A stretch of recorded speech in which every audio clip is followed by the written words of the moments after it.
All right, so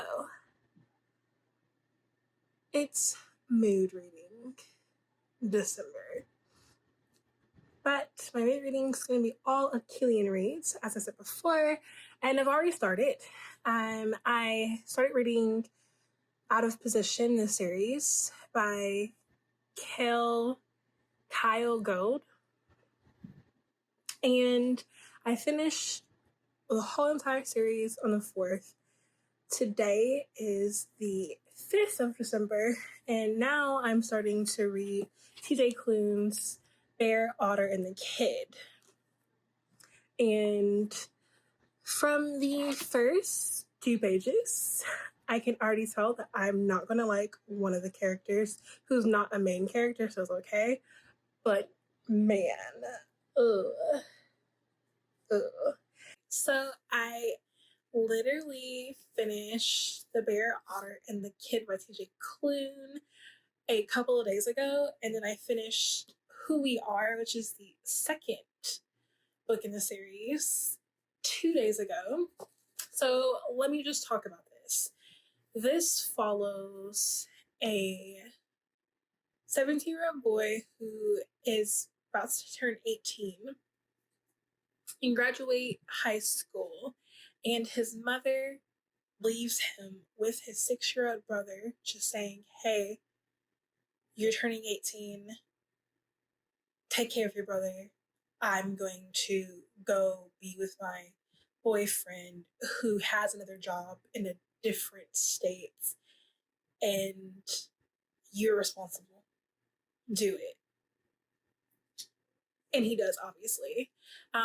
The kid, whose name is Tyson, they call him the Kid, he is very smart, very smart for his age. He's very, the wisdom that comes out of his mouth is funny. But Bear is obviously doing all he can to provide for his brother. And we find out that he has a relationship with his best friend's brother, Otter.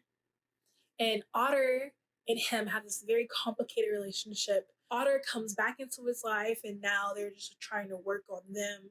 But Bear has some other things going on too, but he still is working on him. And Otter has some baggage too. It's like a whole bunch of angst and problems. It was really good. It was really good. Then the second one, Who We Are, is the continuation of the first one, obviously. And this is them in an actual relationship where they're telling Otter's parents that they're in a relationship and a whole lot of other things happen because Otter's brother, Bear's best friend, and Bear's ex-girlfriend, who they're still best friends. It's a lot, and it was so good. I cried at towards the end because something happens and it's very traumatic. When I mean traumatic, it's very I was like, what? Oh my, what? And it was just too much grief. But then they have their HEA, which is Happily Ever After. Here the Whole Time by Victor Martins. I'm literally 100 pages in. It's like 288. This is about a boy in Brazil who it's fat. He's fat. And he made fun of a lot because he's fat. And during winter break, he finds out that one of his neighbors, Caro, is coming to stay with them for 15 days in winter break. And Caro is this very handsome boy. And he's living with his crush for 15 days and all the stuff that's going through with his body image, and then having Caro in his life for these 15 days. It's very good. I've cried twice, mainly because I understand what Felipe is going through and all of the emotions attached to the body image of it. And then there's a drawing scene that is just so cute, and I cried because of it. It was just, and then I got teary when he talked about to Caro, like Caro's gay, and then he's like, "Yeah, I'm gay too." But then Caro's like, "How come you don't talk to me? Like you talked to me a lot yesterday, but today you're just very quiet." And then Felipe is like, "I can only talk to you in the dark because I'm embarrassed." And why I'm embarrassed? Because I'm fat. And then Caro's like, "I'm gay." And then Felipe's like, "Yeah, but hearing you say I need to take care, I need to embrace myself, that's all good and well, but you're skinny saying this to me." And I'm just like, yeah, like, I don't understand. People don't understand. Yeah, a person who's skinny tells me I'm supposed to embrace myself because I'm bigger and I'm beautiful and all that kind of stuff.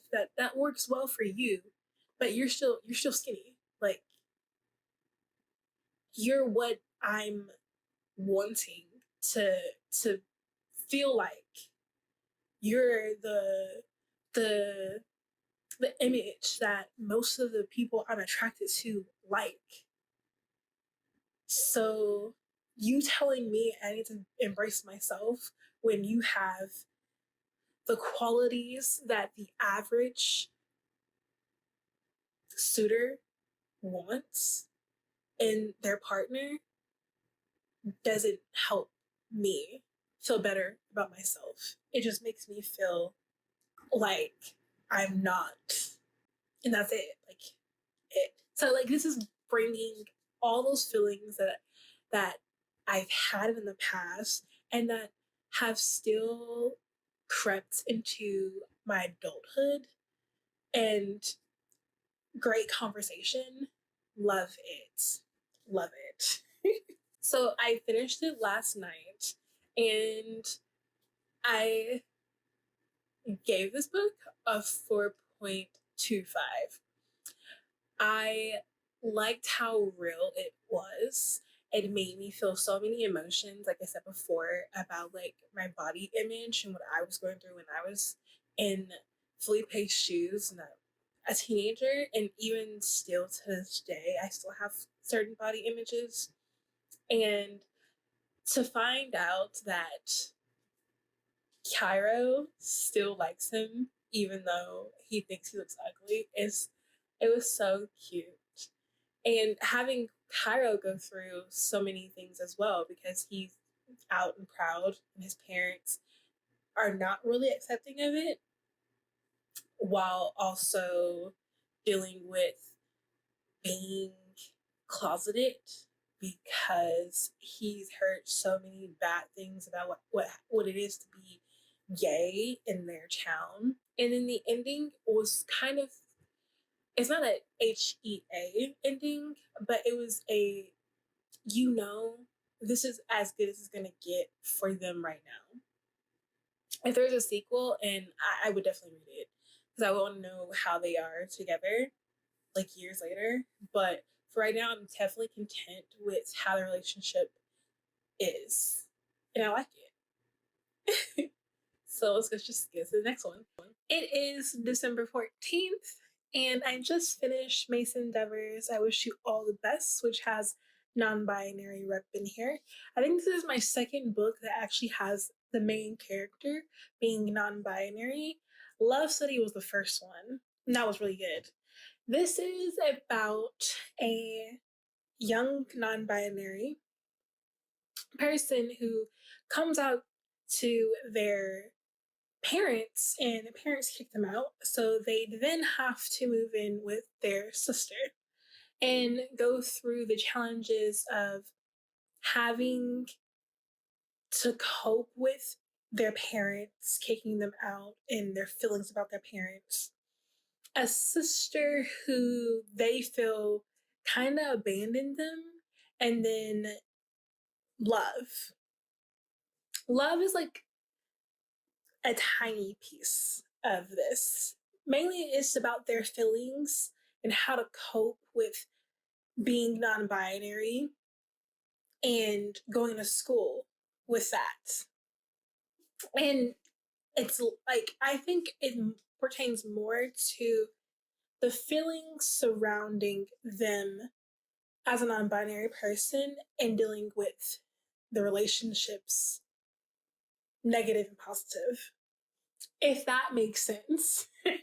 But what I did find the build up leading to them, their name is Ben, leading to Ben and Nathan, the love interest in this, super cute. It was so cute, and I was just like anticipating them to be together. I'm hoping that in a sequel we actually see them both together in college. Well, Nathan in college, because Ben has something else planned. But I think my favorite scene would probably be the Star Wars movie picnic scene. That was so cute. Yes. So, on to my next book. But this book was super great. This is a 4.5 out of 5. Love it. I am on a roll, guys. On a roll. And then last night, I finished The Wicker King by Kay Akram.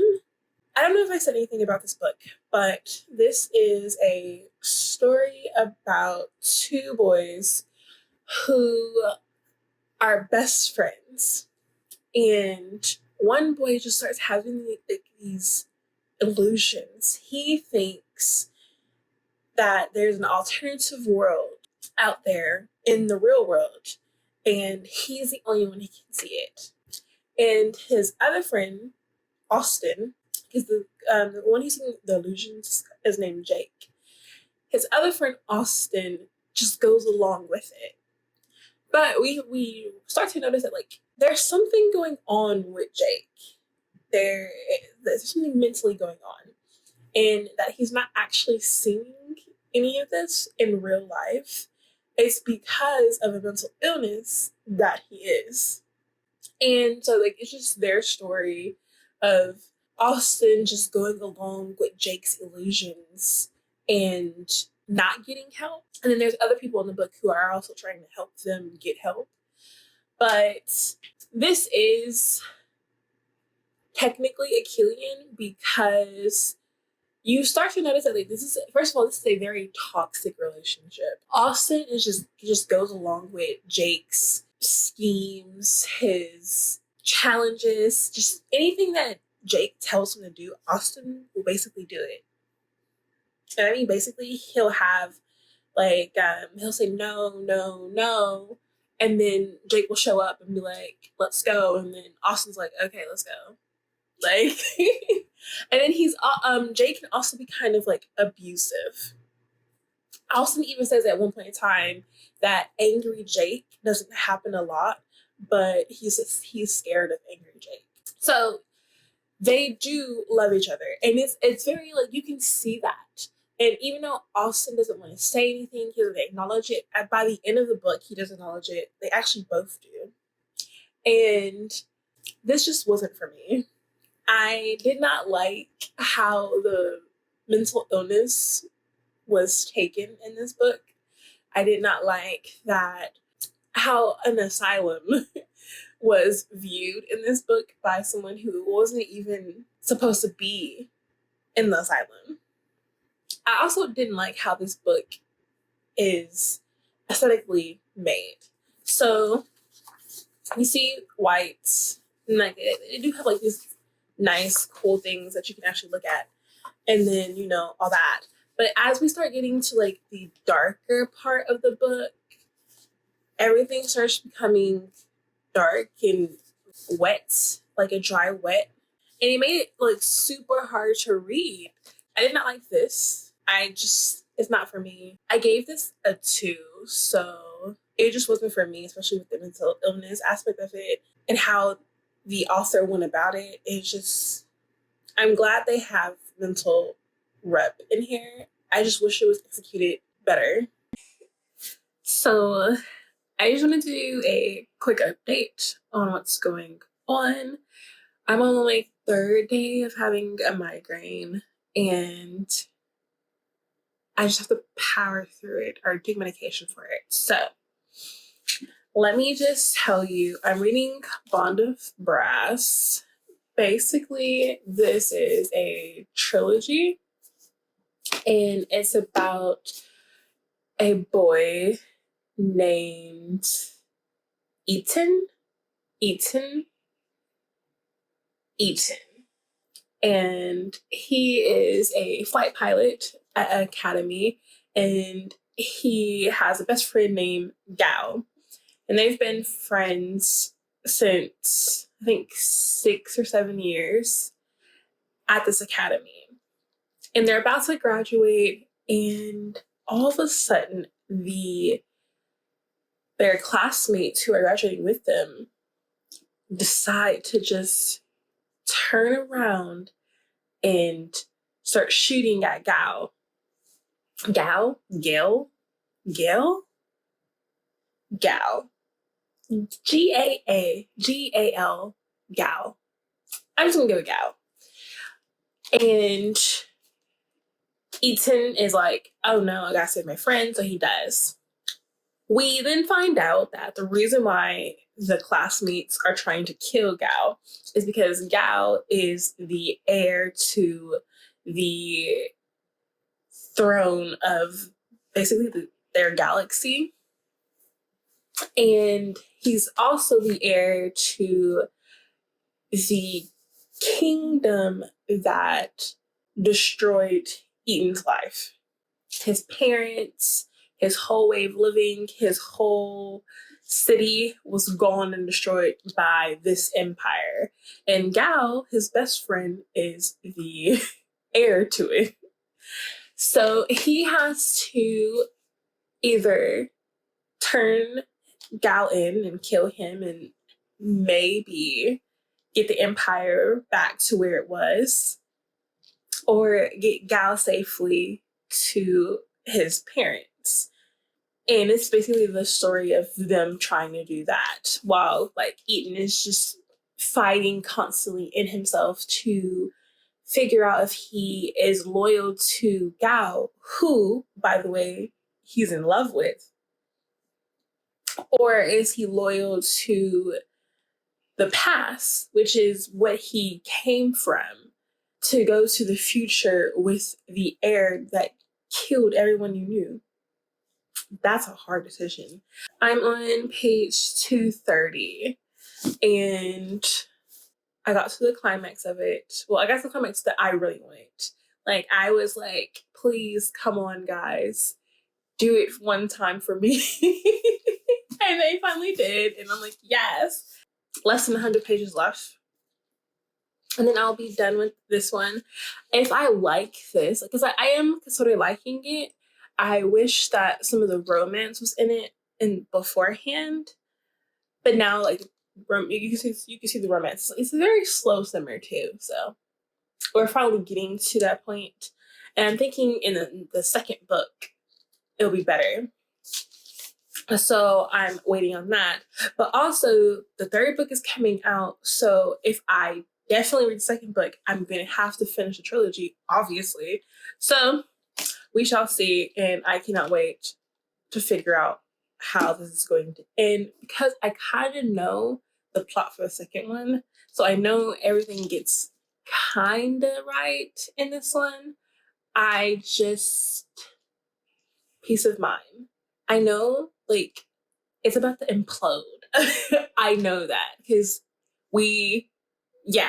I know. I can't wait to read the rest. So let me continue. So I just finished all of it. And oh my gosh, I was not prepared for the ending.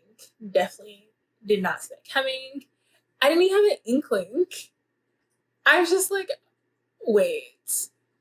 There was a point in time where something was brung up, and I was like, wait, like, what does she mean when she says that? And now I know. I'm definitely reading the second one because the angst is about to happen. And I can't wait. I'm buying it as soon as I get done with this. So good, so good. So I'm gonna give this a 4. It's really good. So let's move on to my next book. So I am in a new location, but I have finished another book, and it is Teddy Spencer Isn't Looking for Love by Kim Fielding. And this book, I was like in between giving it a 2 or 3. But I gave it a 3. I started this like December 18th, and I finished it yesterday, which was like December 22nd, no, 21st. And I had migraines whenever I was like reading this. So I don't know if it was the migraines that was making me like not want to read this, because it was like so hard to like read it, because it was hard to concentrate reading it. It made me not want to read it, but it was so underwhelming. It wasn't challenging, it wasn't engaging, the romance wasn't there. So Teddy and Romeo Blue are at this tech company that make a very, well, not tech company, they're at this like, I'm gonna say, I don't even know what to call it. It's basically like this very cool product company where they're making a technical vase that is a vase that holds like flowers, that can tell you when the flowers need water, that can tell you when the weather, that can tell you, it's like it's like Google vases. So, but they're a startup company, so they get the chance to present this product to a very influential Joyce. I think her name was Joyce Anderson. And she's the creme de la creme of fashion products. If she stamps it, it will become a trend. And their manager, their boss, Lauren, is like, hey, if I got a appointment with her, if I got an appointment with her, and I need you guys to present this to her. And they're like, okay, let's do this. While they're there, it ends up being this whole thing where they're in a hotel room together, where it's one bed, and Teddy has always thought that Romeo was very kind of stuck up. He's a little pretentious. He's always just like this, wears a suit that looks like he is from the FBI. you know those people. But he realizes that like he's judged a book, literally. He starts to realize that Romeo isn't who he thinks he is. And it's very, very sweet. That's why I'm giving it a 3, because of, after like I've got rid of my headache, I started to see some of the things I was seeing. And I'm realizing that this really is a nice book. It wasn't what I really wanted in a book. And it didn't have the flair that I really wanted. It does feature a pansexual, which Romeo is, and there was nice banter in here. It's super cute. What it features is pansexual, Achillean, and interracial romance. So I think for what it is it's actually really good. It's just it didn't get my gears going, but it did have nice banter. The romance wasn't there for me, and the steam factor wasn't really there, but it did have some simmering moments, and I didn't like it. The ending was subpar, but it had a nice ending. It was very cookie cutter. I am on to my next book. So I just finished this book, and it's The Witch Mark by C.L. Polk. And this is a historical fantasy set in London, well, Britain. And we follow this witch who's also a doctor in Kensington. I'm thinking Kensington. And he's hiding from his family. So he is coming out of this veteran hospital, and this carriage comes, and he's like, "It's emergency, emergency!" And there's this emergency patient named Nick. Nick saying, "Hey, I'm murdered." And then Miles is like, "Murdered?" And like the patient Nick's like, "Yes, murdered. Someone killed me.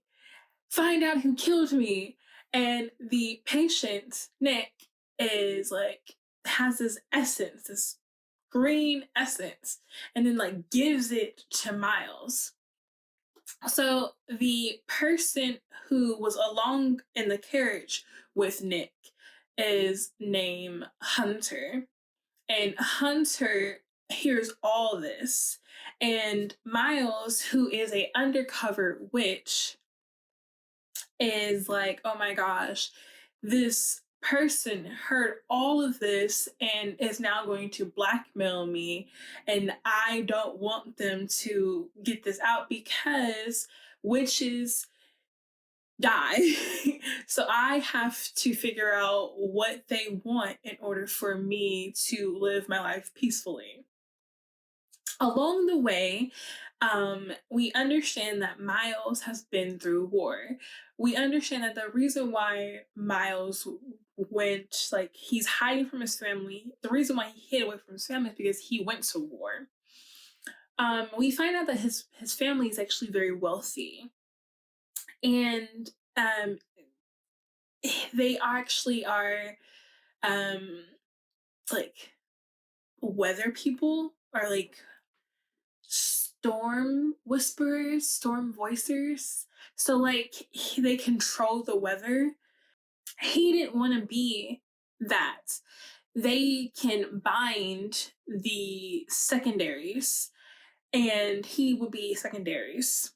His sister finds him, and all these like little not inconsistencies, like these coincidences start happening with a witch named Nick dying and saying, "Hey, someone murdered me." And then Hunter, who is another form of a witch, being the person to also overhear Nick, another form of witch, telling him that he's being murdered, with his sister also finding him. It's just like a lot of coincidences just happening to come to Miles.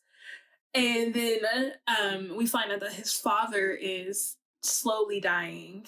And there's a lot going on in such a short book. But it's such a good book. It's such a good book. And obviously this is Achillean, so there's hints of romance in here, and it's really nice, and it's very slow burn. You get like hints of there being romance in here with Miles and Hunter, with the added bonus of the murder of Nick and the the mystery of like his sister and the father.